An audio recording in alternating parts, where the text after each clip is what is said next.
செவ்வாய்க்கிழமை மதியம் இன்றைக்கி பவர் கட். அது முன்னாடியே தெரியாது. அதனால் லஞ்சுக்கு தேங்காய் அரைக்காமல் சிம்பிளாக பருப்பு குழம்பு தான் பண்ணணும்னு பிளான் பண்ணியிருந்தேன்.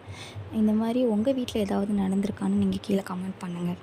பருப்பு குழம்புக்கு ஃபஸ்ட்டு கொஞ்சமாக பருப்பு, தென் சின்ன வெங்காயம், பூண்டு, தக்காளி, மிளகாய், கொஞ்சமாக பெருங்காயப்பொடி எல்லாம் சேர்த்து பருப்பு மூழ்கிற அளவு தண்ணி ஊற்றி கொஞ்சமாக தேங்காய் எண்ணெய் ஊற்றி விசில் வச்சோம்னா தண்ணி விசில் வரும்போது கீழே சிந்தாது. தென் கொஞ்சமாக புளிக்கரைசல் சேர்த்து கொஞ்சம் தாளித்து ஊற்றி சிம்பிளாக பருப்பு குழம்பு ஃபினிஷ் பண்ணியாச்சு. டேஸ்ட் நல்லா இருந்துச்சு. பவர் கட்னால தொட்டுக்க எதுவுமே பண்ண முடியல. பொரி அண்ட் கத்திரிக்காய் வடகம் தான் பொரிச்சிருந்தேன். அதுவும் டேஸ்ட் நல்லா தான் இருந்துச்சு.